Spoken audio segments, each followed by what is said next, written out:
Dr. Kimbro, you touched on a lot, but I want you to go back to this digital divide, because we're in an information age, but I'm hearing you say that we're not taking advantage of the information. What are some of the things that we should be doing? We take advantage in the wrong way. There is no ethnic group more than black women. Go ahead and look at the data. Go to Nielsen.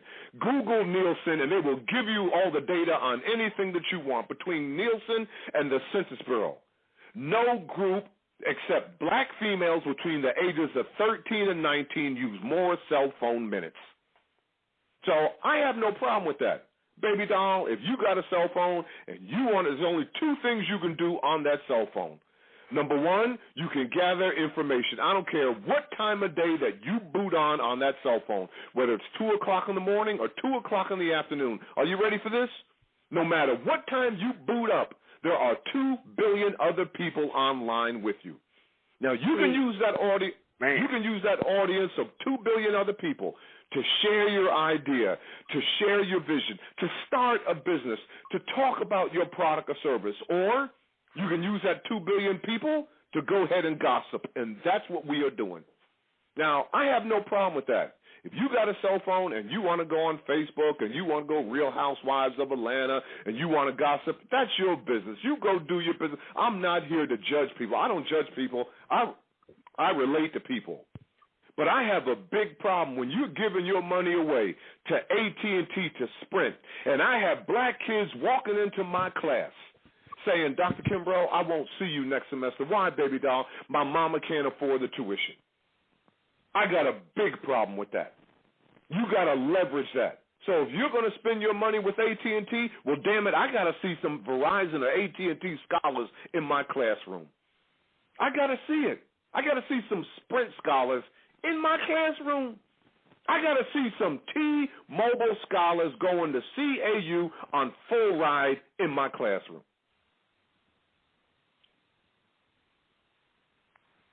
Yes, sir. Yes, sir. Sister Nadia, you had a question? Yes, brother. Man, I have so many questions. The brother just kept dropping so much information. It's hard to select which one to expound on. But I wanted you to touch more on the inferiority complex that ideally our people suffer from, which makes them refuse to accept their own power base. What you're speaking on, or what I've gathered from what you're speaking on, is in order for the black community to truly enforce some political power, they have to first have power resources, ownership of land, production, means of production, property, assets, etc., organizations. So if you can speak on how the corollary of blacks owning and using that power resource base to not only establish our nation state here, but reestablishing our motherland, Africa, how will that increase our power base and our nationhood? Well, every other ethnic group has done that. Every other ethnic group has done that. And when you look at sub-Saharan Africa, that's what they're doing right now. I mean, like I told you, the Census Bureau, what is the Census Bureau predicting? Just like you got folks from all around, black folks from all around the country flocking to Atlanta. Girl, I'm going to Atlanta. Atlanta's got it going on, man. They say you get Atlanta on Monday and you can have a job on Tuesday. Well, and like I said, in the next decade, all that nonsense is going to disappear. They're not going to say, I'm coming to Atlanta. Man, I'm going to Johannesburg. Man, I'm going to Lagos. Man, they said, man, they got it going in Kenya. Man, we have got to organize our capital. And it begins, Booker T. Washington said it years ago, start where you are with what you have, knowing that what you have is plenty enough. No one is going to do it for us. Now, you can walk hat in hand. You can say, oh, woe is me. You can do all that, but no one's going to feel sorry for you. Now, there are 10 different forms of wealth. I explain it to my business students all the time. They make the mistake thinking that money is the only form of wealth. And I tell them, I said, money is not even number one. As a matter of fact, money is number 3. And they said to me, Dr. Kimbro, how come money is number one? What is the number one form of money? The number one form of wealth is knowledge. And why is knowledge number one? Because the pocketbook can't grow until the mind grows. You take the word capitalism, and capitalism is not a dirty word. If you got a problem with capitalism, then you better go to Ghana. Then you better go to Nigeria. I mean, they have no problems with capitalism over there. You take the word capitalism, write it on a piece of paper. capitalism. Take the Latin derivative of the word capitalism. CAPUT. Caput. Well, what does caput mean in Latin? It means head. What's the one thing you must use in order to survive in a free and open society? You must use your head. I mean, our society is not divided between rich versus poor or black versus white, liberal, conservative, Republican, Democrat, male versus female. Hell no. Our society is divided between dreamer versus non-dreamer. And people get in trouble in life not because they wanted too much. They get in trouble in life because they settled for too little. Where do ideas come from? An idea comes from your creator knocking on your subconscious, asking you, do you want more out of life? The average individual in our society gets 4 ideas a year, any one of which, if you had the guts, if you had the courage, if you had the fortitude to chase your dream, would make you financially independent. And all you got to do is look at Lisa Price, Carol's daughter. I mean, over a 7-year period, I know that I interacted with minimum 1,000 black millionaires. When Martin Luther King led the Montgomery bus boycott in 1955, you had only 5 black millionaires in the United States. You got 35,000 today. You got 5 black billionaires today. But unlike other ethnic groups, we turn a deaf ear. We think, oh, they were lucky. Yo, you think they were lucky? You need to tell that to Dave Stewart, who's one of your 5 black billionaires.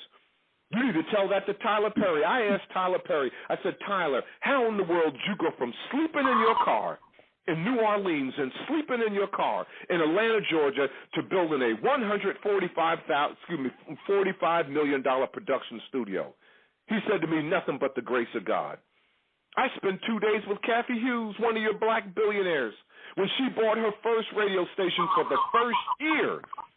She slept on the floor of that radio station in Washington, D.C., and down the hall of her radio station was a restroom. She and her son bathed in that restroom and ate off a hot plate every day. There I am with Bishop T.D. Jakes, and I'm in his book-line study looking at every book on God's green earth that you ever want to read or study or examine in your life. And what in the world do we know about Bishop Jakes? Well, number one, they told him he would never make it in the ministry because he has a heavy lisp. Number 2, he's a high school dropout. Yeah, he went back and got his GED, but the man never finished high school. And number 3, they damn near ran him out of Charleston, West Virginia with only 3 members. But you look at Jakes right now. I mean, come on, 191,000 square foot, mega church, 30,000 members, $45 million budget. And I said to him, I said, Bishop, I'm not getting on that plane and flying back to Atlanta until we talk about wealth and prosperity. He says that's easy. He said, give a man a fish, you feed him for a day. Teach him how to fish, you feed him for a lifetime. But show him how he can buy the pond and no one in his family will ever know struggle. Well, I'm telling your listeners today, hey, we got to buy the pond. Quit moaning. Quit begging. Quit complaining. Get up off your knees and buy the damn pond. You got the money, and all we need are a few good brothers. That's all we need. That's all we need. All grown up ain't afraid of nothing, brother. No, it's time to step forward and save my race, brother. Bathe the children, get them ready for school the next day, brother. Yes, Keep sir. your butt at home because that's where you want to be, brother. Put the video game down and, damn it, read a book, brother. Never call a black woman out of her name, brother. Attend the PTA meeting, brother. All we need are a few good brothers. Now, listen, I've been married 42 years to the same sister. And I know everybody's not going to be married, and sometimes mom and daddy got to go their separate ways, but that doesn't change a thing. I'm talking about a brother who will pay the child support, pay it on time, in the right amount, with a little extra thrown in, brother. That's what we need right now, and no one's going to do that for us but us. Yes, sir. I agree with you in your analysis of the overabundance of black wealth, the billionaires that exist amongst us here and abroad. But, my brother, I ask you in dialectically, how do you answer to the reverse of that? Because this sounds like the old argument or debate of white capitalism versus black capitalism. And ideally, in the black revolutionary analysis, there really can truly never be any black capitalism because we don't own or control social, political, economic means of production in order to subjugate an entire. Yeah, well, you don't need that. But you don't need to control that. I'm not you don't need to control that. All you need to do is control the means of production. That's all you need to control. What I'm asking you, brother, is what I'm asking you is how do we get our people to not focus on that word capitalism, which what I just explained has traumatized our people into having a reactionary mentality, and basically we have an acceptance of. It's like this. During the church establishment of slavery, they made us believe it was a divine thing to accept slavery. So we feel holier than thou if we sacrifice ourselves. Now, when we hear capitalism, we almost think that in order for us to seek possessions or claim wealth and stability and financial security, that is something that we should not do because it is the bottom line. People. We need our culture back, brother. Culturally, how do you answer the economic question of the black man and woman here in America? Because how do they correlate? Let me tell you, here is the formula for wealth. And I want you to burn it in your subconscious and share it to all your friends that tweet it, whatever you do. Here is the formula for wealth. Q plus Q plus MA equals C. The quality of your service plus the quantity of your service plus the mental attitude in which it is rendered always equals compensation. Service is the price you pay for the space that you occupy, and anybody can serve. Now, I know that we come from different religious backgrounds, but the books that I read, and I read them all, the Torah, the Talmud, the Quran, I read them all. But who will be the greatest among you? Your greatest server, those who serve the most. And that formula will never wane. That formula will never go out of style. But the opposite will get you confused, and we have been confused for so long. The opposite is that somebody else will take care of you. You don't have to serve. As a matter of fact, you don't even have to work. I'll take care of you. You can just set up, and you can have all the children that you want, and listen, I'll give you a house, and I'll put you in a little apartment, and I will give you all the trappings, and I'll give you food, shelter, and clothing, and you don't have to do anything else to earn it. That's the opposite of that, and that never works, and that's what we have been brought into. And that's what the three greatest social ills ever heaped on the back of my race have all come from the federal government. Number one, slavery. Number two, Jim Crow. And number three, the welfare state. That burden has been placed on our back. Now, how in the world did Africa go from colonialism to socialism to emerging markets? They threw those shackles off left and right. They're saying, oh, my God, look at the oil. I mean, I don't care if you go to Nigeria. I don't care whether you go to Zambia. I don't care whether you go to Tanzania. I don't care whether you go to Angola. I don't care whether you go to Cape Verde Islands. And you look at all the natural resources there. That's how they changed that.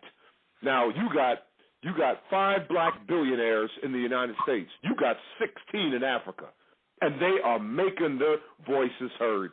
As a matter of fact, I was in Chicago about 3 weeks ago on a panel. They brought me in on a panel with a sister. This is one of the baddest sisters in the planet in Nigeria. She owns her own oil company.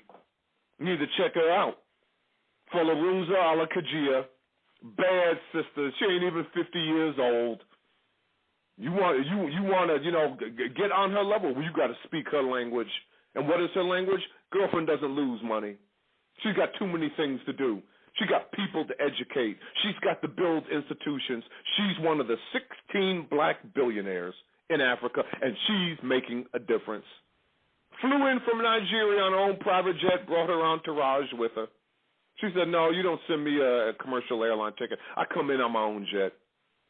Now, the problem is, if she walked into your studio right now, would you know her? And I'm speaking rhetorically. That's the problem. Right. That's the problem. Right. There's only two qualities that you need if you're going to make it, and you're going to make it big. You need innovation, and you need creativity. What in the hell is creativity? The ability to come up with an idea. I took a shower this morning before I went up on campus. I got 50 million ideas in that shower. But you also need innovation. What is innovation? The ability to execute that idea. You see, anybody can see down the street. I can walk down Peachtree Street. I can walk up and down that campus, and I can look at the young folks. Oh, they're wearing this type of, attire, and the ladies are dressed that way. See, anybody can spot a trend. But what we need today, we need folks who can see around the corner. We need some folks who can create a trend, who can seize the trend. Mm-hmm. That's what Damon John. When I interviewed Damon John, I said, Damon, if you had to do it all over again, what would you do? He said, man, I would have gone to college, got my degree in marketing. I said, what was the defining moment in your life? What was the high water mark in your life? He said, when I had to burn the furniture. I said, what do you mean burn the furniture? He said, well, when I finally got financing from Samsung, I went out and I hired all these seamstresses, and they showed up on my mother's house with all their equipment, and I didn't have any place to put their equipment. So I took all the furniture out of my mother's house, put it in the backyard, and set it on fire. Did you hear what I said, my brother? That's faith. Yes, sir. You see, it starts off at belief. Then when you see somebody else do it, it turns into faith. But when you have the knowledge, it turns into spirit. And that's the track that we got to run on. Belief, faith, and spirit. We got to expose the next generation. Enough is enough. That's what I'm talking about. You sound like Dr. Khalid Muhammad in his last lecture when he said, enough Negro stuff. Revolution is the only solution. Doc, talk to us about the quote-unquote ghetto mentality, or what we see in many of our urban areas, what they call the hood mentality, because a lot of times the youngsters, their intellect or light is there, but the environment seems to snuff out their drive. How do they rise up, or what can we do to overcome that? Well, you're looking at the lowest form of achievement. You see, the lowest form of achievement is survival. I go into the neighborhood and I speak to the brothers. What's up, man? I'm just trying to make it. Man, if I had your hand, I'd throw mine in. Man, I'm a squirrel in your world. I'm just trying to find enough. Man, I'm day to day, man. You see, that's survival. But the highest point of survival is called legacy. You see, when it's all said and done, what will others say about you? And what we got to do, we got to get off of survival, and we got to take the light off ourselves and put it on the next generation. You see, when I interviewed John Johnson of Ebony Magazine, and I interviewed this man twice, and there I am in his offices before he died, and I said, Mr. Johnson, can we talk about success and achievement? He says, well, success and achievement is like a relay race. I said, what do you mean, Mr. Johnson? He said a relay race isn't won or lost on how fast the runners are. A relay race is won or lost on how capable one runner can pass the baton from one to the next. And he said in Black America, we got fastest runners in the world. In lane number 1, we got Colin Powell. In lane number 2, we got Oprah Winfrey. In lane number 3, we got, Michelle Obama. Men and women who have run the race of their lives. Now they're coming around this final turn, coming down this straightaway, holding this baton called success, leadership, and achievement. But we got to make sure that the next generation is fit, focused, ready to run the race of their lives. And I'm not so sure we've done that. Now, everybody on Clark Atlanta's campus knows my classroom. Why do they know that my classroom? Because I got a sign on my door. And you know what that sign reads? That sign says, if you don't want to work hard, you don't belong here. And if you don't want to lead, under no circumstances walk through my door. Then if you have the guts, if you got the temerity, if you got the ganyas, if you got the fortitude to actually step into my classroom, the first thing you do when you turn to the right, you see another sign on our wall, and that says mediocrity is not the standard in this class. Now, you can be mediocre someplace else, but damn it, you can't be mediocre here. Why? This is the standard, my brother. I will never, listen, I don't demand excellence. I insist upon excellence. Now, who taught me that? Percy Sutton, who was Malcolm X's personal attorney when I interviewed him years ago. You never lower your standards. You never lower the bar. You just show the brothers and sisters how they can clear the bar and help them. I'll never lower the bar. Because if I lower the bar, I'll wipe you out. Go ahead. I'll wipe you out. Go ahead. Go ahead. That's what I'm talking about. That's what I'm talking about. We'll take a couple phone calls here. We also, Sister Nani, if you got a question, jump right on in here because I hear you. Let's go to the first call here, area code 504-432. 504-432. You're on live with Black Power Radio. And Dr. Dennis Kimbro, talk to us. Talk about unlocking the black genius. Black Power, welcome. Black Power. Brother Dennis Kimbro. Matter of fact, I had your book, Think and Grow Rich, from a Black Choice, but I'm going to have to go and buy that again. I see you, and I'm going to have to go buy it again. You and Dr. Claude Anderson opened up my eyes to the economic situation amongst blacks. Now, this is a question that I want to say about the genius. I really believe, do you believe they should have people like you, yourself, and Claude Anderson to bring that genius out of some of our people? Well, genius is innate. It was given to you upon birth. All you got to do is step into the light, because when you step into the light, two things happen. When you step into the light, you're going to raise consciousness, and when you raise consciousness, you're going to raise your standard of living. I mean, what did your Lord and Savior say? If I be lifted up, I draw all men and women unto me. He's not talking about physical. Turn your back on the physical and look at the mental. The Bible says the first shall be last and the last shall be first. What the hell does that mean?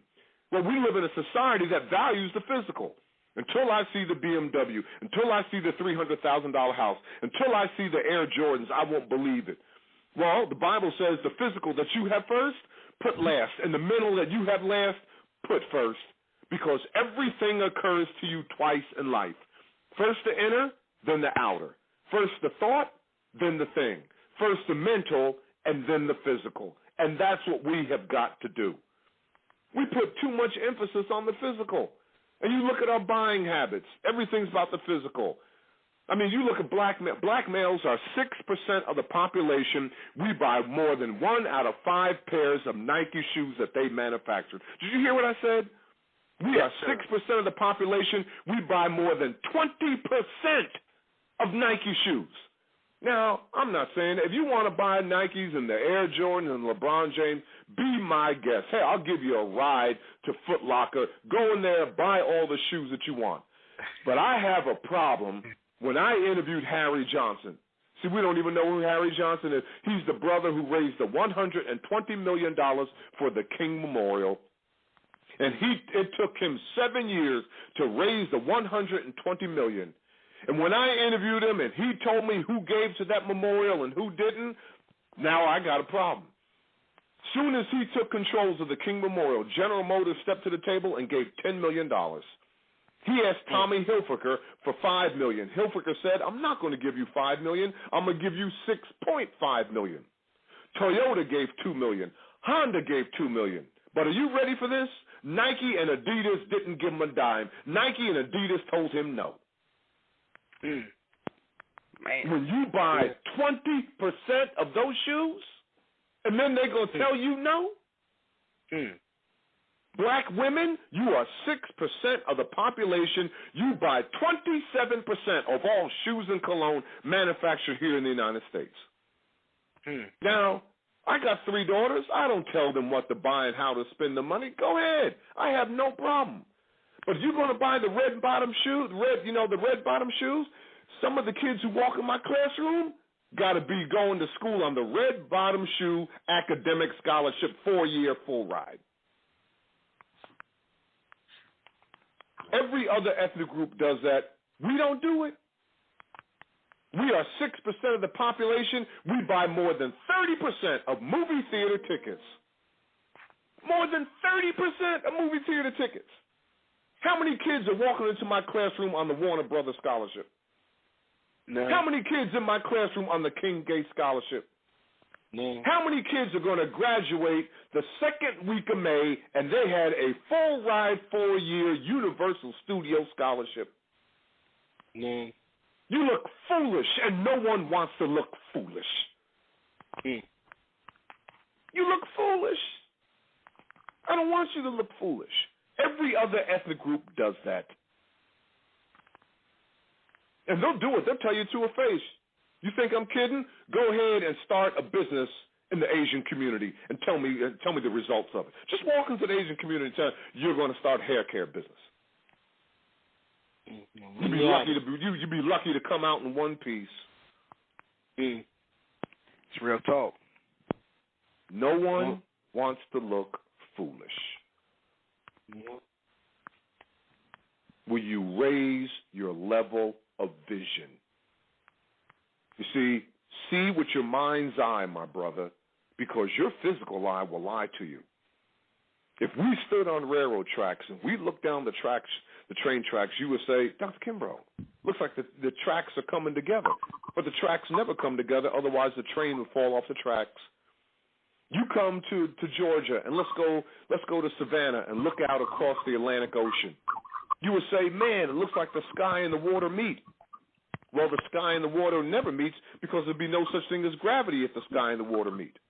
You see, those are two examples of your physical eye lying to you. And when you get a dream and you get a vision and you say, damn it, enough is enough. This I will do, this I will have, this I will become. The revolution starts right now. See with your mind's eye. Ashe. Yes, sir, brother. Did that answer your question? Oh, I want to say this too. Sure. Does he plan on writing a book with Claude Anderson? Claude Anderson hooking up. Yeah, that would be a good idea, man. I'm working on book number 6 right now, so only so many hours in the day, my brother. That sounds like a good idea, but there's enough. I try to leave a legacy between. I've written 5 books between Think and Grow Rich, A Black Choice, and The Wealth Choice. We just got to spread it. Got to put those books in as many hands as possible. Thanks for the call, my brother. All right, I'm going to go get that book again now. Oh, I love you so much. You hang in there, my brother. All right, my brother. Mm-hmm. Thank you so much. Thank you so much for that call. We'll go to another call here. Area code is 314-650. 314-650. You're on live. This is Black Power Radio. We're talking to Dr. Dennis Kimbro, and we're talking about unlocking the black genius. Talk to us. Welcome. Get into it. Black Power.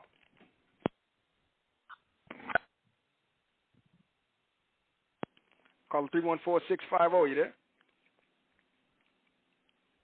Might have lost signal. Next call here, area code is 765-717. 765-717. You're on live. This is Black Power Radio, unlocking the black genius. Dr. Dennis Kimbro, talk to us. We're trying to get to it. Black Power. Hey, what's going on, brother Quality? This is Brother Wise, man. What's happening? Hey, and hey, Brother Wise. Hey, it's a real coincidence that I just so happened to get on this call because you're on the phone with it, like you got a brother on the line. You know, I was going to Clark Atlanta University. Things didn't work out, but my question to the brother is, I'm going to school in a predominantly white area. My college, I go to Ball State University, and it's really a lack of Afrocentricity or you know, our culture. And what I did was I went and got me some cocoa beads with a black fish on them, and I went and got me, you know, some other decorative African things, and I started walking around with this on, and I get a bad vibe from these white people up here. But how do I get these brothers and sisters that's in college, the ones that I got a hold of and they really want to organize with me? How do I get their mind state focused on being all the way indulged in our culture and not being afraid of it in front of these white folks? Because in my area, it's more than them than it is us. Yeah, well, you can't control that. You got to be the change that you want to be. You got to be the catalyst. You can't worry about who's siding with you or who's, you know, in your camp or on your side. You can't worry about that. You have got to be the change. You know, the first thing I do, the first class, and one thing you will never find about me, okay, I've been teaching, I've been at Clark Atlanta since 92. And you will never find any of the books that I've written on my syllabus. I'm not there to hawk books on my students. Now, my students will go to the bookstore. They'll get all my books. Come, Dr. Kimbro, will you autograph this for my mama, for my auntie? Okay, that's fine. Now, I've written business cases, and I always use my cases, but I'm not there to hawk books with my students. So the first day of class, what's the first handout I give my students after the syllabus? I give them the 4 greatest prayers. And I get business students, what's it got to do with business? I said, not a damn thing. But years from now, when you chase your dream, I don't care whether you're going to become an entrepreneur or a corporate climber, and life knocks you to your knees, here is food for the journey. Then number 2, I tell everybody, pull out a piece of paper and write down the number 30 on that piece of paper, and I want you to look at it day in and day out. And what's the number 30? That's Martin Luther King. Over the course of his adult life, this man averaged 30 racial prank-filled phone calls every day of his life. The phone would ring, he would pick it up, nigga, I'm going to kill you, hang it up. The phone ring, he would pick it up, nigga, I know where you live, hang it up. The phone ring, and 30 prank-filled, but it never stopped him. It never stopped him. So you've got to be the change, and you can't control that. You can't. You know, the subtitle to both of my books, Think and Grow Rich, A Black Choice and The Wealth Choice. There are 50 million different choices that you can make on a daily basis. You can choose what time you're going to eat lunch, who you're going to eat lunch with, what you're going to wear, what station you're going to watch the game tonight. 99.9% of these choices you can turn your back on, you don't have to address. But there are 2 choices that you must face soon as your feet hit the ground first thing in the morning. Number 1, you can accept the circumstances as they are, or number 2, you can take the responsibility to change them. And what I found over the course of my research on my books, those men and women who have won mostly in life have relied mostly on themselves. They made the choice. And I parade successful men and women in front of my students all the time. You know who spoke in my class last week? I had 3 individuals speak to my students last week. Number 1, Dikembe Mutombo. You may or may not know him. You might have seen the Geico commercials. You know he played in the NBA. Dikembe Mutombo. Now you say, oh, Dr. Kimbro, he's an athlete. No, he went to Georgetown on an academic scholarship. After his freshman year, John Thompson approached him and told him to try out for the team. He's 7'2". He said, you ever play basketball? He said, no, not really. I'm here, and I'm a pre-med student. He said, try out for the team. You might make it. And he made the team. Do you know the businesses that he owns? He shared his portfolio with my students. Do you know what's in his portfolio? He said, you got to go long and far in inner city Atlanta, all these hospitals. Find me a hospital in Atlanta that I don't own the ambulances that go in and out of those emergency rooms. He said, I own oil wells in Nigeria. I built schools in Nigeria. I built a hospital in Kinshasa. He said, I own 34% of the African channel, which is equal to BET here in the United States. And he says, the only reason why I was able to accomplish that, I made a choice to do it.